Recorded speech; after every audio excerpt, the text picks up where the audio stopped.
লেওরা একটা গুরুত্বপূর্ণ কাজ করছিলাম আর তুমি এসে আমার ভালো কাজটা পুরো গাল মেরে দিলে। পুরোহিত মশাই তোমাকে ডাকছেন, বললেন কি একটা দরকার আছে তাই ডাকছিলাম। এ লেওরা আমার আবার কি কাজ? দেখি মানে সরো সরো, দেখি কি বাচ্চিতে ডাকছে।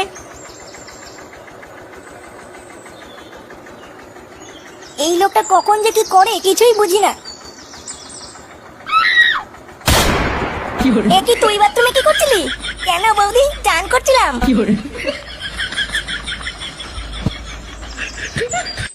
নাও ফাটা বাবা, এর ভিতরে তোমার যেই জিনিসটা পছন্দ তুমি সেটা নাও।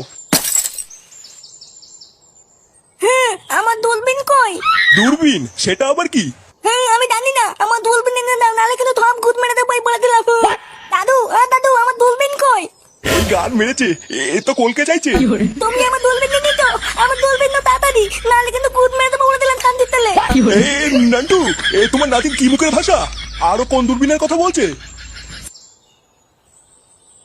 কি হয়েছে দেখি বলা, আমাকে আমার কিসের দরকার? বাবা ও বাবা, আমার দূরবীন দাও। দূরবীন মানে? লেওড়া কিসের দূরবীন? হ্যাঁ গো, তুমি এতটা নিচে নেমে যাবে এটা আমি ভাবতে পারিনি। শেষ মেশ তুমি এই করলে? ঠিক নে লেওড়া, আমি আবার কি করলাম? কি হয়েছে গো বৌমা? ফুটো আবার কি করলো? আপনি জানেন না বাবা, ও বাথরুমে ওকে মেনে মেয়েদের চান করে দেখছিল। আমি ওকে ডাকতে গিয়ে দেখি ও বাথরুমের পিছন থেকে বেরিয়ে আসছে। সে কি বলছে বৌমা? ফুটো এইসব করেছে? হ্যাঁ বাবা, আমি নিজের চোখে দেখেছি।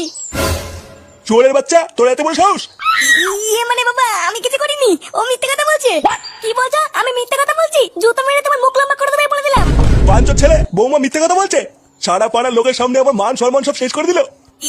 বাবা, আমি সত্যিকারে চান করে দেখিনি। দেখিসনি চোদনা, আমি তোকে চিনি না। বেড়ে শুনে বাচ্চা আমার বাড়ি থেকে।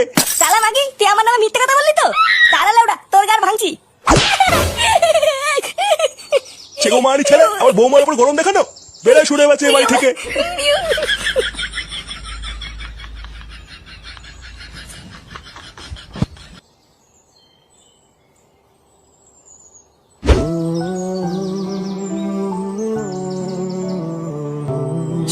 শালা মাগি, বাড়ি ভর্তি লোকের সামনে আমাকে অপমান করলো। লেউরি, আমি নাকি বাথরুমে ওকে মেরে মেয়েদের চান করে দেখেছি। হ্যাঁ বাড়া, দেখেছি তো কি আছে? বাড়া চান করলে দেখবো না নাকি? হ্যাঁ, তাই বলে এইভাবে বাড়ি ভর্তি লোকের সামনে বাবাও আমাকে সবার সামনে মারলো। দাঁড়া বাড়া, সবার সামনে আমাকে অপমান করে মেরে তাড়িয়ে দিয়ে তোরা মজা করবি? হ্যাঁ, কান কি ছেলে দেখাচ্ছি মজা, দাঁড়া।